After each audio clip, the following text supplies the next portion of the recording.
You're listening to Transformational Thinkers with Sara Sheehan, the global podcast where growth-minded CEOs and executive leaders get real-world strategies on business transformation, talent development, and mastering change management.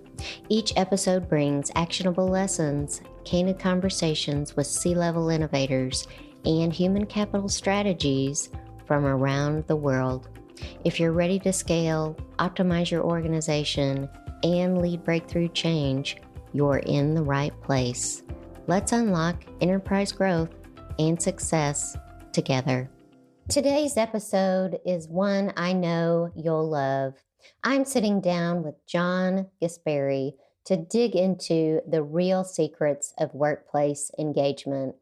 Spoiler, it's less about flashy programs and more about good old-fashioned respect. If you've ever wondered why those engagement initiatives fall flat or how respect really drives results, you're in the right place. Let's get into it. John, welcome to the show. I am so glad that you are here today.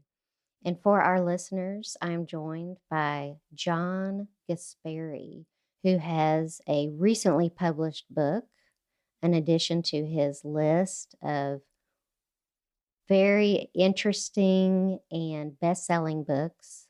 His most recent title, If Engagement is the What, Then Respect is the How, is the topic of our conversation today. John, welcome to the show. Thank you, Sarah. I'm really glad to be here. I appreciate the opportunity. I am so glad to have some time with you. And I think the subject matter of what you're talking about is quintessential and necessary to be talking about, because we can never do enough to be connected to the people in our business. And so I'd like to start by talking about rethinking engagement's foundations based on your book. You propose that respect is the crucial pathway to engagement. Let's start with, how do so many leaders make mistakes on the intangibles? Well, I think it's because the intangibles are things that are relatively less comfortable dealing with. People who've been successful in their careers like to deal with numbers, like to deal with things that are pin downable and reducible to spreadsheets and pie charts and so on. And that's perfectly understandable. It's what got them to successful positions, and that makes perfect sense. But there are some intangibles. Often what you will hear is that people are less comfortable with the soft stuff, with the people part of the job. Right. But it's absolutely essential. And there are some intangibles related to this topic of engagement. You mentioned respect. I think the four that are most related are respect and trust and empowerment and engagement. That one of the reasons right off the top that so many efforts to increase levels of employee engagement go bad is that they start from a misunderstanding of what the term engagement really means. The reason that employee engagement has become such a big deal in organizations, and it began, formally speaking, to become a big deal around the turn of the century. It was when several reputable concerns, such as the Conference Board, Gallup, did surveys and did research that showed a clear correlation between higher levels of employee engagement and better results along such important dimensions as profitability, productivity, employee retention rates. So it's very clear. So people began to pay attention. Especially with Gallup's research, that was phenomenal. Yes. And so people began to pay attention. They said, we have to do something about this, which is good. That's good. But engagement is a very common word, and one definition of engagement that comes to mind is sort of a mechanical definition. We think of gears engaging, things coming together, such as gears engaging. And people kind of go from that and think, well, if we just put people together, we have engaged them. And that's not quite it. That is definitely not it. I can give you an example. I was in doing some work with a vice president of HR on a completely different topic. Wasn't even about engagement. Mm-hmm. She, at one point during our meeting, handed me a piece of paper and said, "What do you think of this?" She was having a meeting the following week with her leadership team, and she showed me the draft agenda for her meeting. So, what do you think of this? And I noticed that she had penciled in on the second day from 1 to 3 o'clock breakout sessions. Right. And I said, "Oh, I see you've put in breakout sessions. What are you going to do during the breakout sessions?" She said, "Well, I don't know." I said, "Well, if you don't know why you're doing them, why are you doing them?" She said, "Well, that's the engagement part of the meeting." and to me, that kind of captures the problem, that right. She's having a 2-day meeting, and most of the meeting was other things. And for 2 hours, she said, we're going to deal with engagement during those 2 hours, instead of recognizing that if you're doing it right, everything ought to be furthering your goal toward engagement. It's not an activity that you do. It's you got to create a feeling. Yeah, in the meeting. What got people interested or recognizing the need for engagement was the research by organizations such as Gallup. Mm-hmm. But the definition that was at the root of that research was the extent to which people will invest incremental effort and energy on the job. That was the definition of engagement that drove that research, not simply bringing people together. That's interesting. That's a very different thing. That's a very compelling point, because basically that is higher productivity. Well, the result of that will be higher productivity. But mm-hmm. So the way I would describe it to clients, or when I give talks about this or teach seminars about this, I will say to people, engagement doesn't happen in the conference room. Engagement is not what happens in the conference room. It's what happens in the heads and the hearts of the people who inhabit the conference room. And if Absolutely. you look at it that way, you won't simply say, well, from 1 to 3 o'clock, we'll do breakout sessions. Good, we've covered engagement. Instead, you will say, how can we design the entire 2-day meeting in ways that will facilitate increasing the extent to which people will invest incremental effort and energy? That's a harder task, but at least you're now trying to solve the right problem. Right. My engineering background always used to tell me that step one is you need to have a clear problem statement. And if you have the wrong problem statement, you're not going to get there. And in effect, people are operating from the wrong problem statement. And therefore, they're going to head down a very unproductive road. That is very, very true. That is very, very true. So, John, what fundamental misconceptions have you observed among CEOs regarding what true respect looks like in a modern organization? And how might those misconceptions shape or distort their efforts to drive engagement? Well, the definition of respect that I offer in my book is that respect is giving due consideration to the other. Mm-hmm. And I know that the other is a loaded term these days. You have to be careful about that, because you mm-hmm. don't want to other someone.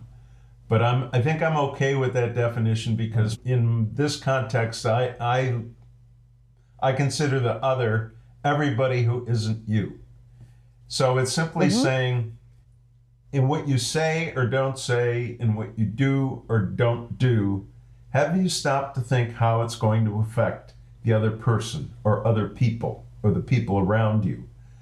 Respect goes to what you say or don't say, do or don't do, how it affects other people. And I think too many people think of respect as just sort of, oh yeah, just sort of surface kinds of things. Are you being polite to people? Are you minding your P's and Q's? Are you just doing the bare minimum that you need to do to...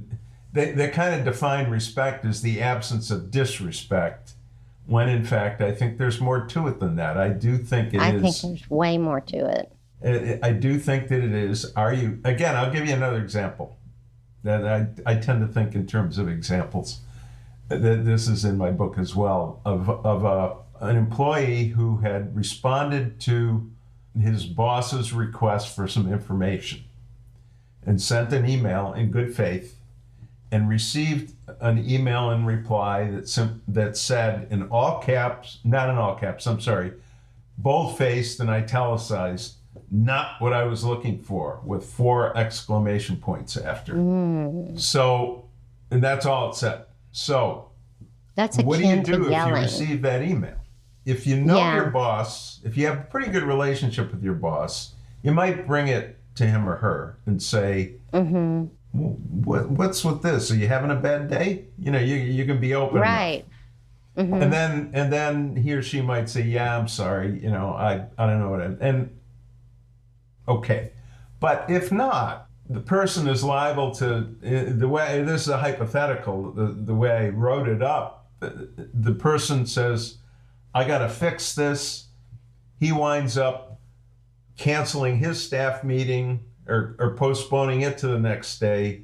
So that ripples through to his staff.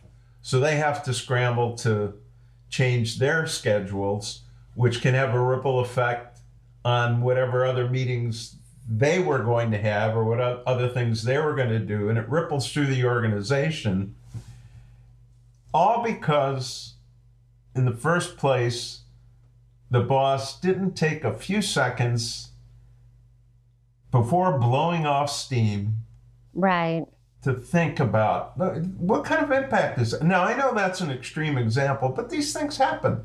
Oh, they sure do. And it comes across as yelling to the other person. It comes across as yelling, or it doesn't. Okay, even if you take off the italics and the boldface, imagine it was just not what I was looking for, period. Well, still. And no guidance on what they wanted. And so that erodes trust, because again, my definition of trust is confident expectation. So how do I know what to expect if you haven't told me? You're asking me to just, there's the old thing about, bring me a rock. You probably heard that, where, no, not that rock, a different rock. I mean, and you keep trying. So it's those kinds of things that the notion of respect is, I make a distinction. I think it's simple but difficult. That's well said. Something can be simultaneously simple to understand but difficult. I think it's a simple definition. Difficult to do. It's simple definition. Did you give due consideration to the other? That doesn't mean it's easy to do, but keep that simple notion in mind. And the word due, D-U-E, is in there to account for the fact that I'm not suggesting that it's your job to throw rose petals in the path of the people who work with you and for you. This is a business. And maybe sometimes you do have to be a little harsher or more blunt, or might not have time to smooth over everything. If so, fine. But did you give an appropriate amount of consideration? And if not, that is disrespectful. Right. And I think this is a very important conversation to have today. And I think it's something that's definitely not on the top of mind for people that are in different generations in the workforce today. And the important thing about respect, too, is, I mentioned respect and trust and empowerment and engagement. We can come to the other ones. But the important thing about respect is that it is the one that you, Sarah, and I, John, and everybody has complete control over. You don't need a budget. You don't need approval. It's up to you to decide, am I going to give due consideration? And did I do that today? Right. And that makes it different from the others, because the others you can say, well, I couldn't, I'm not, the engagement isn't where it ought to be because 17 other things have to have already happened for that to occur. This might sound, it's like a silly example, but it's more of a thought exercise than anything else. I describe it as the mirror test that, give everybody in the company a mirror to put up by the door or their workplace and tell them before you leave work each night, look in the mirror and ask yourself, did I give due consideration to everyone today? And mark down yes or no. And then keep track of that. And it just forces you to stop and think about it. I mean, it has affected the way I operate in my personal life. There are times when I've done things that might not have been ideal, and I think, oh yeah, I haven't thought that through. I really do need to give a little bit more thought. And there are other people involved in this. And what I decide to do today is going to have a ripple effect. And it might take me 5 minutes, but now I'm more likely, I'm not perfect about it, but I'm more likely to take the time to make sure, and I will err on the side of over communicating and saying, this is what's going to happen. I hope it doesn't inconvenience you, but this is what's going to happen. Let me know if this is going to cause you a problem. Understood.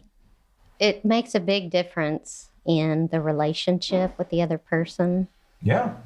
Because if you make a flippant response that you really didn't think through, it can set the relationship off in a direction that you don't want to go. So right. I think this is a very important conversation to have.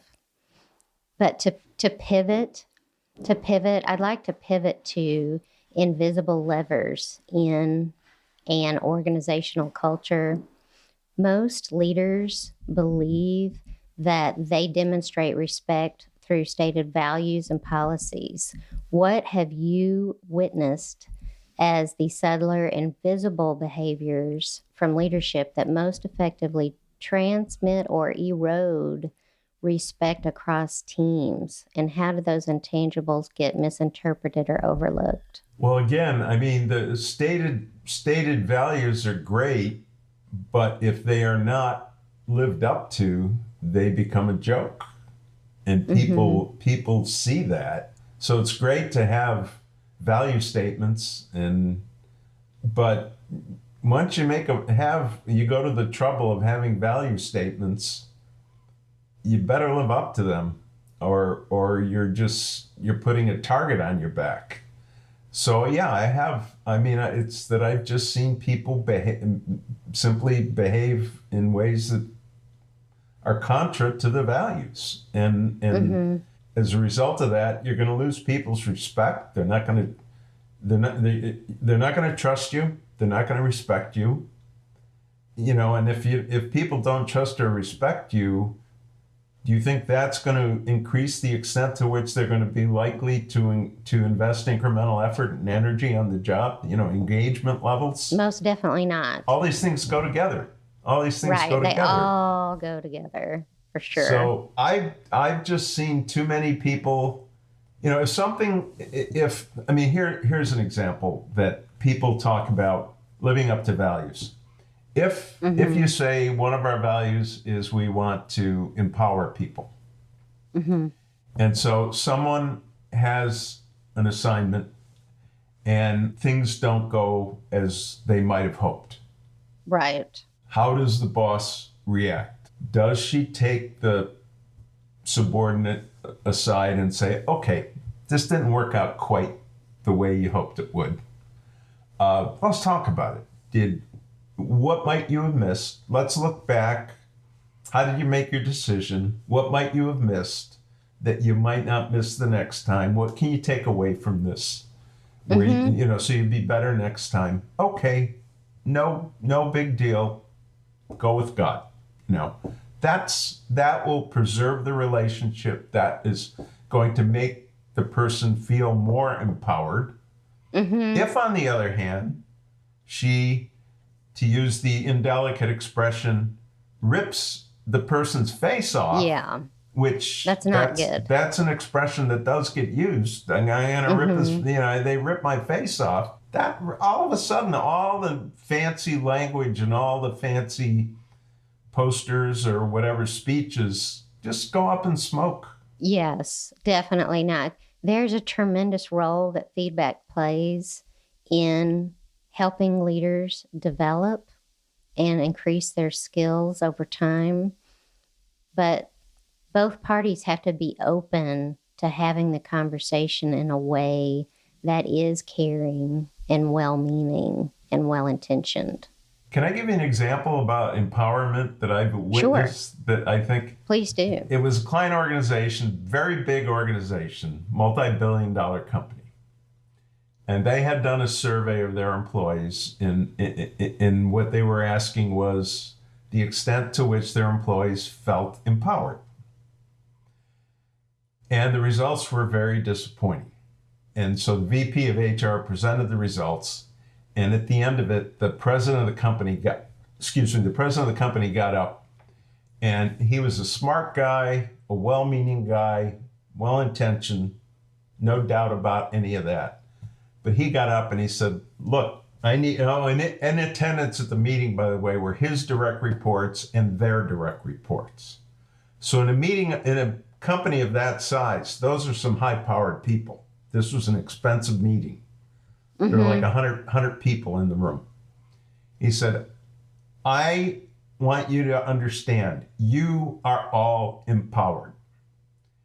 And I need you to go back and make sure your people understand that they are all empowered. Now, I was sitting in the back of the room, and I could see a guy in the front, one of his vice presidents, started to put his hand up, and then he pulled it down. And a little while later, there was a break. So during the break, I went up to that guy. I knew him from having done some work with them. And I said, you started to put your hand up when he said that I want you to tell people that they're empowered. And he said, yeah, I did. Well, what was it you were going to say that you wanted to say? He said, what I wanted to say was that we can tell people they're empowered until we're blue in the face. But if they don't feel empowered, they're not empowered. I said, well, why didn't you say it? He said, oh, no, that was too risky. Now, think of the irony of that. He didn't feel empowered to tell his boss. It's ironic, totally. That his approach to empowerment was wrong. So there's an example where the president of the company, smart, well-intentioned guy, had it all wrong about empowerment. Empowerment is not something that you bestow on your people like an act of noblesse oblige, like you are empowered, it doesn't work that way. Blessing. It doesn't work that way. It's things you do and they are going to feel it. Just as I said earlier about it's not what happens in the room, it's what happens on the heads and the hearts. Absolutely. It's the same with this. It's a feeling that you have. It is absolutely a feeling. And a lot of this goes back to leaders tending to think that they can handle these matters of these intangibles in the same way they can handle cells on a spreadsheet. And it's not that way. It's definitely not. It's definitely not. John, let's pivot a little bit and talk about engagement as an outcome.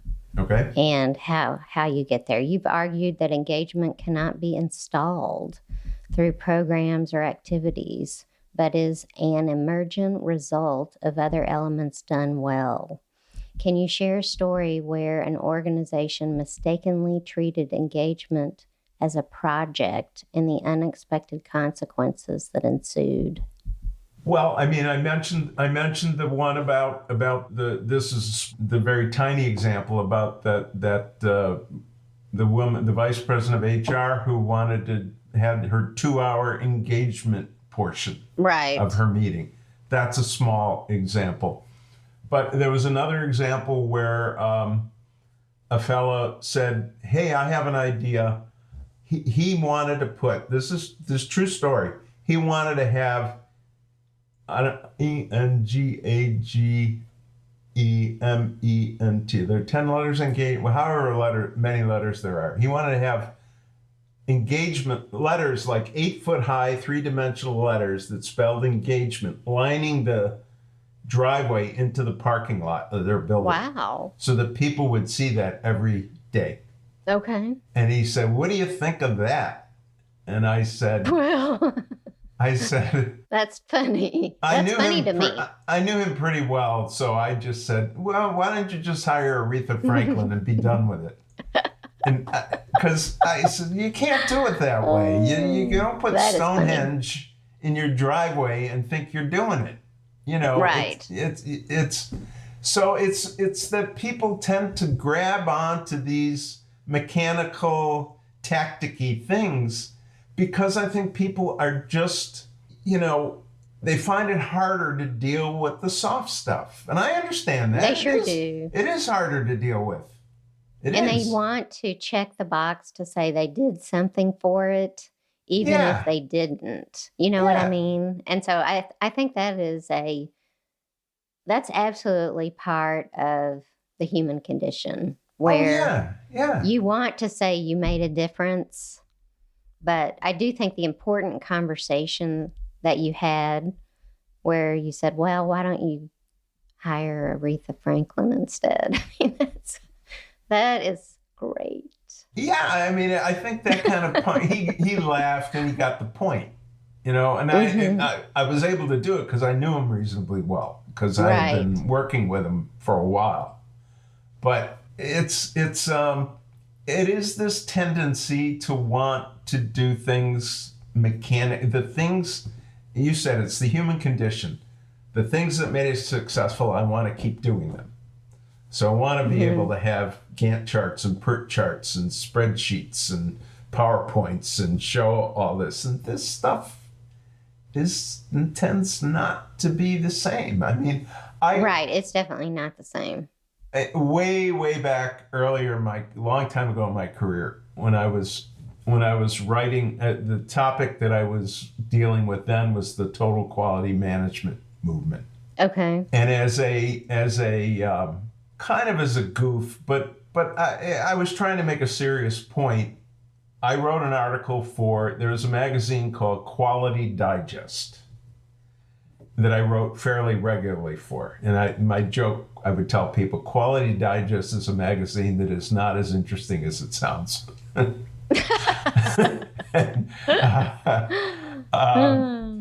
But I wrote an article titled Quality Day at the Guasparis. And I wrote the entire article as though I had set up a quality day at the time, this was a long time ago, so my kids were young, they're long adult, they're 42 and 38 now, but they were young kids at the time. I think they were, 11 and 7. And I wrote the article as though I had planned, I'd rented a hotel ballroom, hotel room. I said, today is quality day for the Guasparis. So we're going to go to the, local Holiday Inn and we're going to talk about quality. And I had my family go through the normal kind of thing that you've been through 1,000 of these meetings where you go to the meeting and you get your badge and you register and you go sit down and there's coffee and and it was meant to be ridiculous. It was meant to show that, just going through these motions isn't going to get something done. I actually got a bunch of emails from people saying, "Did you really do this with your family?" I said, No, I didn't. That is funny. That is very, very funny. But it was an effective article because it got the point through to people that these are things maybe you need to do, but that's not the heart of it. But yeah, people thought I might have really done it. And said, no, I wouldn't put my family through that. What's great about that is that proves that you had people reading the article.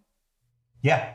Oh, it was a very well-read article. I mean, it's one And of the they most came back to you to talk about it. Yeah. Even Yeah. better. That's great. Let's talk a little bit about respect beyond the workplace. How has your perspective on respect evolved through personal experiences outside of business, perhaps as a customer, a mentee, or a family member? And how has this shaped your advice to CEOs on building authentic cultures? As a customer, I know, for example, I am much more inclined now to, I was never terribly shy before, but I'm much more inclined now to engage, small e engage, in a conversation with a store clerk. I had dinner night before last and just chatted up the waiter a little bit, and I mean, It makes the day better. They have everybody. Their name badge, right? They usually have their name badge. So I make a point of seeing what their name is and calling them by their name. That's that I didn't used to do that. Now I say, well, that's acknowledging them as a person.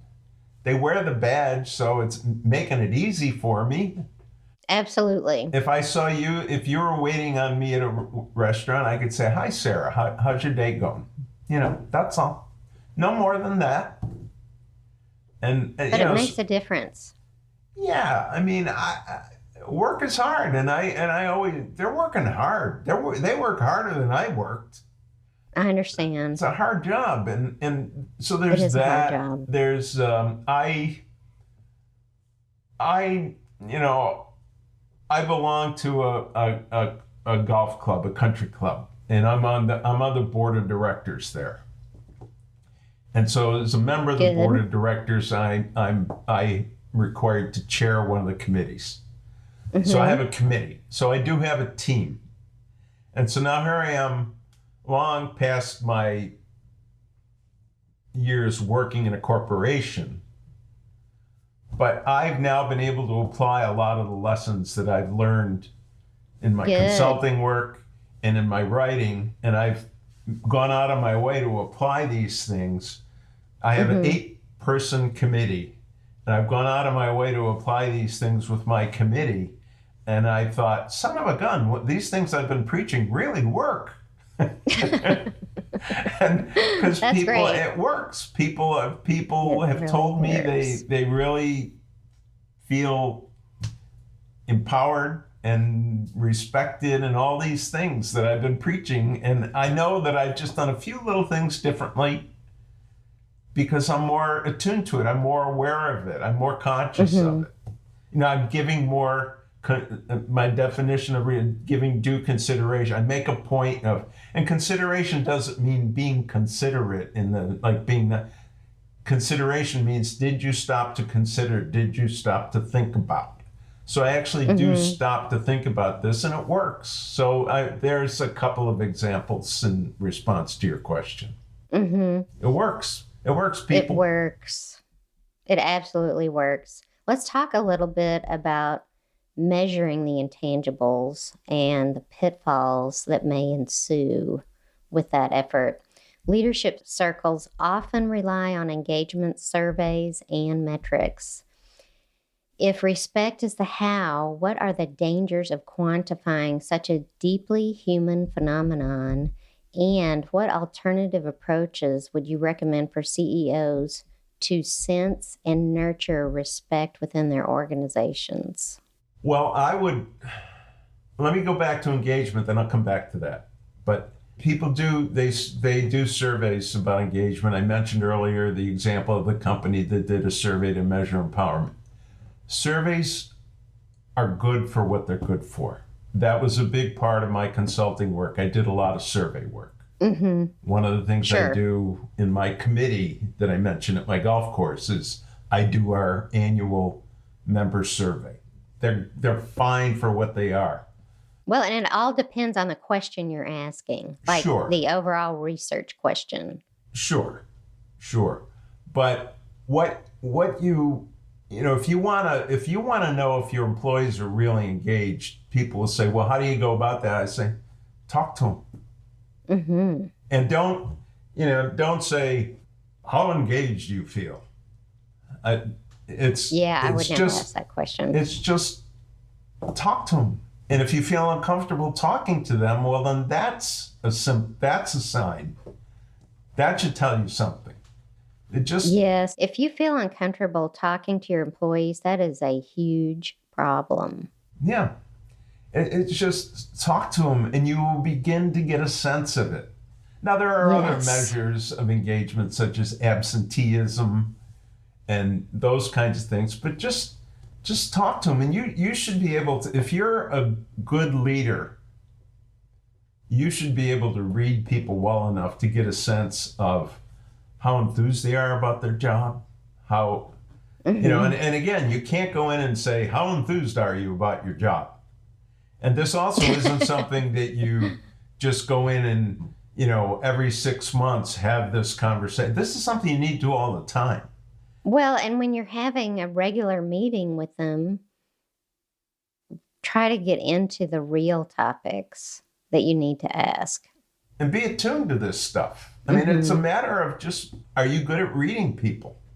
You should be able to tell whether people are, are they sitting up and contributing, or are they kind of slumped back? And I mean, that should be part of your bag of tricks as a leader. And if it's not, then you got some work to do. Definitely. But yes, about respect. I mean, how do you measure respect?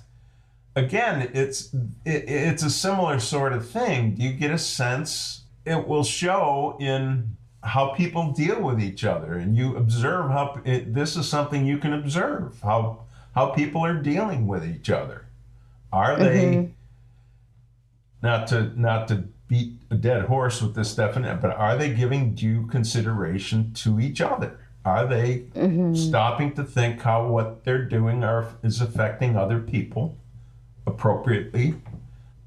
Pointing out where, looking for victories. I mean, showing examples of where somebody did a good job of doing this, and show not only an attaboy or an attagirl, but pointing out, look how much more effective this made things, because they took a little bit of extra time to and they showed they cared. Yeah. Years ago, I had responsibility. I worked for a company that had opened a new training center.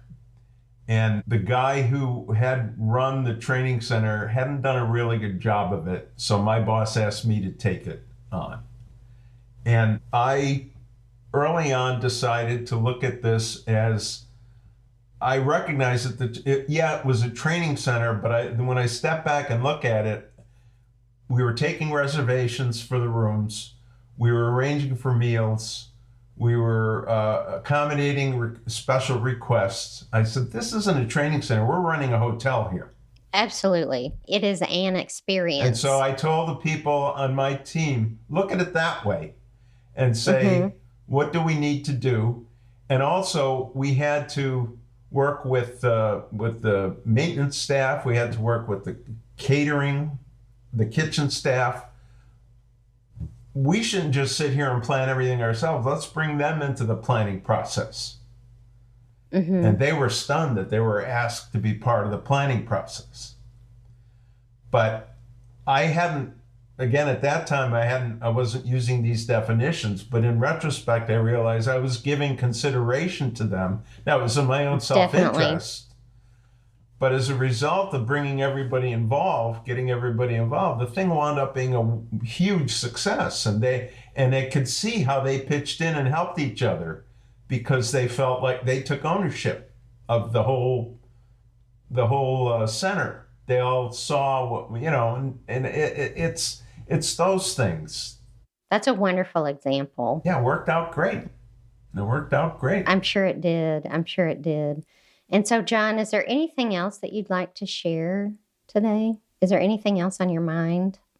All I would say is that if I'm a big believer in being precise in the use of language, being precise and consistent with definitions, that before you start out going down these paths, make sure you're really clear about If you're going to start with an engagement initiative, make sure you use the definition that was behind all that research that Gallup did. The extent to which people are inclined to invest extra effort and energy, not gears engaging, not, from 1 to 3 we'll engage people. Similarly with empowerment, right. It's not something you bestow on people. Empowerment is the extent to which people feel safe while exercising judgment on the job. That's what empowerment is. Respect is giving due consideration to the other. Trust is confident expectation.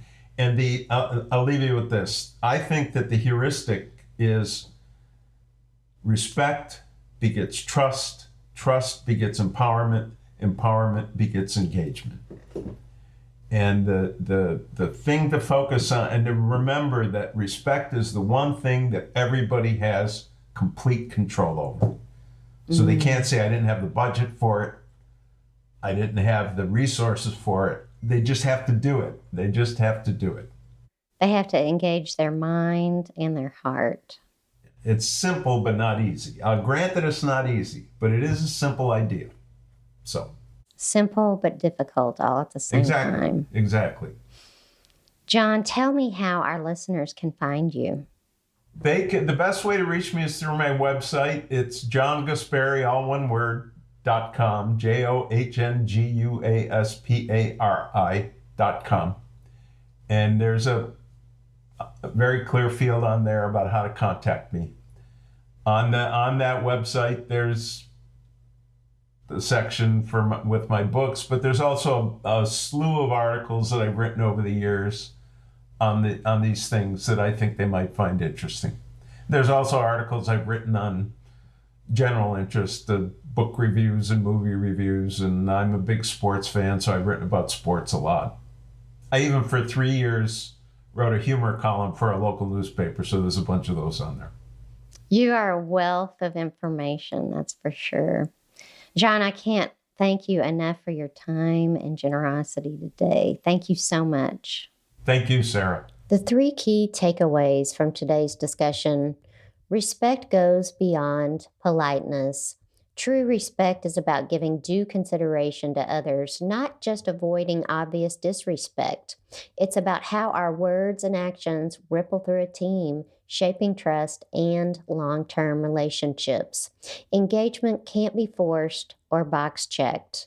Engagement isn't a project or a breakout session on the agenda. It emerges naturally from an environment where respect, trust, and empowerment are continuously modeled and reinforced. Intangibles matter more than metrics. While engagement surveys and value statements have a place, the real signals are in everyday behaviors, how feedback is delivered, whether empowerment is truly felt, and the consistency with which values are lived out, not just posted on the wall. Let's focus less on activities and more on how we show up for one another every single day. Thanks so much for listening. Please share your thoughts in the comments. And by the way, in today's constantly changing workplace environment, the need for change management capabilities within organizations is a true critical success factor. If you would like to invest in your organization and build capabilities in your team, please reach out to me to discuss a private cohort of Mastering Change Management. It can be customized to your business or even left alone at the base content.